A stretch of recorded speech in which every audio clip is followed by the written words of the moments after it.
Hey there. Subscribe to my channel. And also press this bell icon.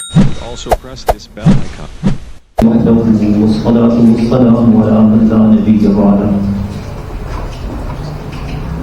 أما بعد فأعوذ بالله من الشيطان الرجيم بسم الله الرحمن الرحيم كل نفس ذائقة الموت وإنما توفون أجوركم يوم القيامة فمن زحزح عن النار وأدخل الجنة فقد فاز وما الحياة الدنيا إلا متاع الغرور. وقال النبي صلى الله عليه وسلم الكيس من دان نفسه وعمل لما بعد الموت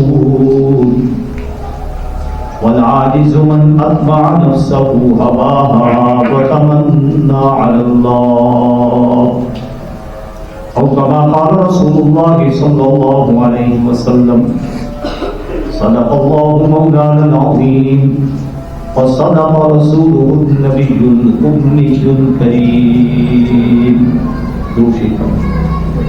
اللهم صل على محمد وعلى آل محمد ما صليت على إبراهيم وعلى آل إبراهيم إنك حميد مجيد. اللهم بارك على محمد وعلى آل محمد كما باركت على إبراهيم وعلى آل إبراهيم إنك حميد مجيد. میرے انتہائی قابل احترام بزرگوں، بھائیوں اور دوستوں، ہم میں سے کوئی بھی اس دنیا میں اپنی مرضی سے نہیں آیا. ادھر توجہ فرمانا، ہم میں سے کوئی بھی اس دنیا میں اپنی مرضی سے، اور ایک وقت آئے گا کہ ہم میں سے کسی کا بھی پروگرام نہیں کہ ہم جائیں، لیکن جانا پڑے گا. کیوں؟ اس لیے کہ مرضی سے نہیں ہے، کسی اور نے بھیجا ہے، اور جب وہ چاہے گا واپس بھی بلائے گا. کبھی جو ہماری واپسی ہے اس کو موت کے نام سے یاد کیا جاتا ہے، اور یہ دنیا کی سب سے بڑی حقیقت ہے. موت سے بڑی حقیقت دنیا میں کوئی اور؟ ہر چیز کا انکار کرنے والے آپ کو دنیا میں مل جائیں گے، لیکن موت کا انکار کرنے والا تلاش کرنے سے بھی نہیں ملے گا. اور اگر بالفرض کوئی انکار کرے تب بھی اس کی جان چھوٹے گی. میرے محترم بزرگوں، دوستوں، بھائیوں، جب ہم آئے ہیں مرنے کے لیے اور مرنا ہے، مرنے کے بعد پھر کیا ہونا ہے اس پہ انشاءاللہ گفتگو آپ کی خدمت میں آج ہی عرض کریں گے کہ مرنے کے بعد پھر کیا ہوگا. پہلے یہ سمجھیں کہ موت حقیقت ہے، لیکن مرنے کا دل، مرنے کو کسی کا بھی دل نہیں چاہتا. ایک اللہ کے نیک بندے سے، ان سے کسی نے پوچھا کہ حضرت ہمارا دل کیوں نہیں چاہتا کہ ہم مریں؟ وہ فرمانے لگے کہ بھئی ہم نے اپنی دنیا کو آباد کیا ہے اور آخرت کو ویران کیا ہے، تو آبادی سے ویرانے کی طرف جاتے ہوئے ڈر لگتا ہے نا، وحشت آتی ہے، جی گھبراتا ہے. اس لیے ہم آخرت میں جانے کے لیے تیار نہیں. تو جنہوں نے اپنی آخرت کو آباد کیا ان کے لیے پھر جانا کوئی مسئلہ. تو بھائی جب آخرت کو آباد کریں گے تو پھر دنیا سے جانے کو جی بھی چاہے گا، اور چلے جائیں گے تو پریشانی کا سامنا بھی نہیں کرنا پڑے گا. تو میں عرض کر رہا تھا کائنات کی سب سے بڑی حقیقت موت ہے، اور موت سے کسی کو چھٹکارا مل جائے یہ ممکن، اور اس نے بڑوں بڑوں کو بچھاڑ کے رکھ دیا اور ان کے پاس کچھ بھی بچا نہیں. اس دنیا کا سب سے بڑا فاتح تھا، اس کا نام تھا چنگیز خان۔ وہ حضرت آدم علیہ السلام سے لے کر آج تک دنیا میں سب سے بڑا فاتح جو پیدا ہوا ہے اس کا نام کیا ہے؟ چنگیز خان۔ دوسرا بڑا فاتح تھا، اس کا نام تھا سکندر اعظم۔ سکندر اعظم کے بارے میں آپ نے شعر سنا ہوگا، وہ باغ جس کے ہزاروں مالی تھے، جب سکندر مرا تو اس کے دونوں ہاتھ خالی تھے۔ یہ سیدنا حضرت عیسیٰ علیہ السلام سے 353 سال پہلے دنیا میں آیا، یعنی اب حضرت عیسیٰ علیہ السلام کی جو سن عیسوی ہے نا، یہ حضرت عیسیٰ علیہ السلام کی ولادت سے چل رہا ہے۔ یہ کتنی ہے؟ 2025۔ اس میں 353 سال کا اور اضافہ کر دیں تو کتنا ہو جائے گا؟ کیا ہو جائے گا؟ 2378۔ آج سے 2378 سال پہلے یہ دنیا میں تھا۔ اس کا نام تھا سکندر اعظم۔ اس کی عمر تھی 32 سال 8 مہینے 10 دن، اور اس نے 17 لاکھ مربع میل کا علاقہ فتح کیا۔ کتنا میں؟ 17 لاکھ مربع میل کا علاقہ فتح کیا۔ اور یہ عراق کا شہر ہے موصل، وہاں تھا۔ اسے موت نے ایک جھٹکا دیا، تو اس کی زبان سے جو الفاظ نکلے میں آپ کی خدمت میں وہ پیش کرنا چاہتا ہوں۔ اس نے کہا کوئی ہے جو میری حکومت مجھ سے لے لے اور مجھے اتنی مہلت دے کہ میں اپنے گھر پہنچ جاؤں۔ میری چاہت یہ ہے کہ میں اپنے گھر میں بنوں۔ یہ یونان کا رہنے والا تھا، اور اس وقت موصل سے یونان تک کا سفر 1 مہینے کا تھا۔ ٹھیک ہے، اتنا بڑا بات ہے، اس کی زبان سے یہ جملے نکلے کوئی ہے کہ مجھے میری حکومت لے لے، اس کے بدلے میں مجھے اتنی مہلت دے دے کہ میں اپنے گھر پہنچ جاؤں اور مجھے وہاں موت آ جائے۔